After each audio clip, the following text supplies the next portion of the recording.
If you like the podcast, you should head over to auburnpodcast.com. Zac and the gang are serving up extra Auburn sports goodness for Auburn Podcast subscribers for as low as $1 a month. Check out auburnpodcast.com. Hey, Auburn Podcast listeners, I want to talk to you for a second about Shady Rays sunglasses. Shady Rays is an independent sunglasses company, so they do things their way. 1-2 punch warranty. You will not find a stronger warranty in the business. Free replacements if shades are lost or broken for any reason. For a small shipping and handling fee, they'll replace any pair for any reason. Try that with your high-priced shades and see what they tell you. Also, Shady Rays provides 11 meals to fight hunger through Feeding America with every order placed, and they provided over 1.5 million meals to date. Their shades are polarized with 100% UV protection and are the official shades of NFL running back LaShawn Shady McCoy. You want a pair? You can buy one and get one free if you use the promo code AUBURN, AUBURN, to buy one pair of Shady Rays sunglasses and get another free. Promo code AUBURN. This is the Auburn Podcast, your daily Auburn Tigers podcast, brought to you by Auburn Undercover, as well as ESPN 106.7. Zac Blackerby here with you, joined by Painter Sharpless of ESPN 106.7. Hey, Guy. How are you? I'm good, man.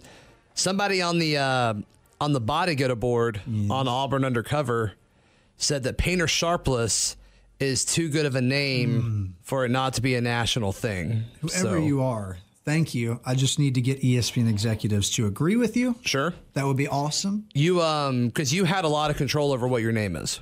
Yeah, I think that's an important thing to remember. When I came out, my first, well, no, that wasn't what happened. Your first request was, please call me Painter. Painter, but not my first name, make it my middle name. Right. I want to be really annoying every time the teacher does roll call at the beginning of the semester. Kenneth? Who? Ah, that's me. Kenneth. And then you have to explain to them what it is because no one's ever heard that occupational name used. Painter, as right. a middle name. Right. But thank you, person. So we're recording this Wednesday afternoon as it will go up Thursday. And let's talk about what we know from the scrimmage, what Malzahn said about the scrimmage, and just kind of some takeaways there. Hey, before we get into it, if you haven't bought your Auburn gear for the upcoming season yet, yes, buy it from Fanatics and use the link in the show notes, whether you're on iTunes or SoundCloud, wherever, and check it out. Use that link and buy your Auburn gear there. Good stuff. All right, so there was a scrimmage on Wednesday. Went over 100 plays, 40 plays for the first team, 20 plays for the second and third teams. And pretty much was 80% running plays, which I don't know. Is that because of questions with the running back situation or the offensive line? Makes sense to me. I mean, you know what you get to some extent out of Stidham, but you're still trying to shore things up and figure out who's going to be reliable. And we know how important ball security is to Malzahn. Right. Which there were 2 fumbles. Quarterbacks Joey Gatewood and Court Sandberg, they both went live and said that Malzahn said that he got a lot closer as far as the offensive line and the running backs as far as starters. I think that's all but done. Yes, honestly, unless something big changes. Yeah, and you know, something could happen throughout the season, but I think, you know, Brandon and I talked about it on the show yesterday. Like I think the offensive line is what you think it is. I don't think there's going to be any shock to the starting 5 at this point. Harrell, Kim, Horton, Driscoll. Yep. Yeah. From left to right. Yeah, I think so. I'm with you. And then running back, Cam Martin trots out there. Whitlow's going to get reps, and we'll see what that share looks like over the course of the season. But I think that's kind of expected at this point. Yeah, it seems to me like they're expecting Cam Martin to go in, as we've talked about and Tim Horton has talked about really since spring, but that they're almost prepping Jatarvius Whitlow to step up in a bigger role if it works out. Do you get that sense, or am I just talking out of thin air here? No, I get that vibe. Because of his body and, perhaps, you know, now one other thing he may have to shore up, how reliable of a pass protector can he be? And we haven't seen a lot of that from him. He just hadn't had an opportunity. Yeah, I mean, he's definitely got the size for it. a lot of pass protecting, especially from a running back standpoint, Willingness. is willingness. Who wants to get hit? Right. You're standing still basically, and they're you're exactly right. They got a running start on you, but yeah, that'll be. They're pretty large dudes running at you too. Yeah, and we've heard them talk about Cam Martin, his size, and also technique improving. But I guess what I'm saying, Zach, is I'm not shocked that there was more running in this scrimmage. So let's talk about the running back situation. It seems like most of them got carries. Malzahn said that the younger backs got about 10 carries each today. Harold Joyner and Devin Barrett also got some carries. But the key thing here is Sean Shivers and Jatarvius Whitlow scored touchdowns. And the Sean Shivers hype for me is getting out of control. You tweeted. I love all of it. Yeah, you tweeted he's a bad man. I tried to say it like you tweeted. Sure, a bunch of A's in there. He's a bad man. No, for real, though.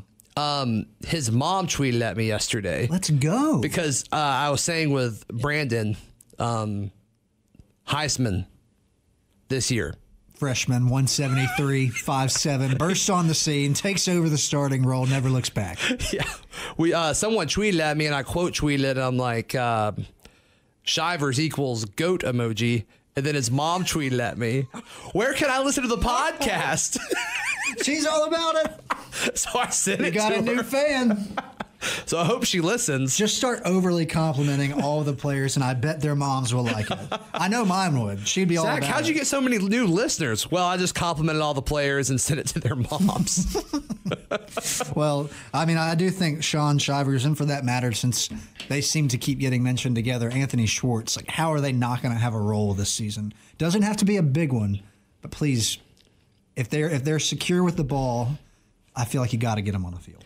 It's amazing that how quick Malzahn, because you mentioned he loves ball security. When asked who fumbled, he forgot. How crazy is that? No way. I mean, I just can't believe it.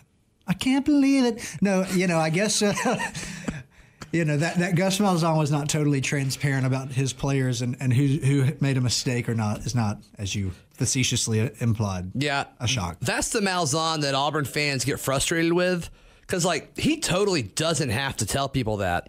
Yeah. And at the time of recording, I'm sure Brandon has already figured it out, who fumbled. Someone's going to tell him.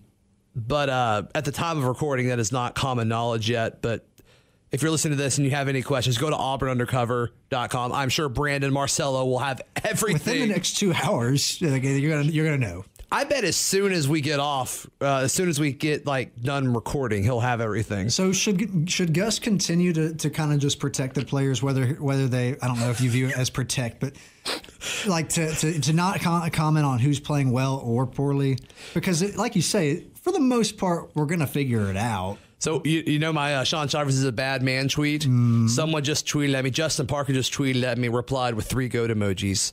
The Sean Shivers goat motion is spreading. 18 years old, and we're already comparing him to Emmitt Smith. Love it. No one's done that but me. And I just did it now. I don't think that's They look just alike. It's crazy. Same body type. I'm sorry. What were you asking? Oh, should Gus Malzahn bother to not comment on things like that? Because I don't think, especially if a player didn't play well or if he made a mistake. I like that he doesn't single him out. On the other hand, it's sort of fruitless because eventually... Is that the right way to... I'm cool with him protecting the honor of the player, if you will. It's the... Don't say you didn't forget. Just say it doesn't matter or whatever. Yeah. Chandler Cox was made available to the media, and the Cox cat has garnered conversation on social media. Yo, should he be running the ball or throwing the ball?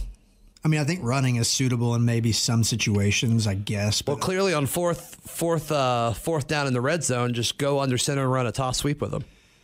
Yeah, I guess. I still think that play call was worse than the pass in the Iron Bowl. I still think that play call was worse. Well, in particular, it seems like you wouldn't have tried it out against Clemson, just because that defensive line is. That game wasn't over. That Iron Bowl was over. Auburn wasn't going to win that game. But looking at that Clemson game, that touchdown was pretty Auburn critical. Should have won that, or lack thereof, or the field goal. Because there were very little points scored in that game in the grand scheme of things. Weird. Now, of course, at the time you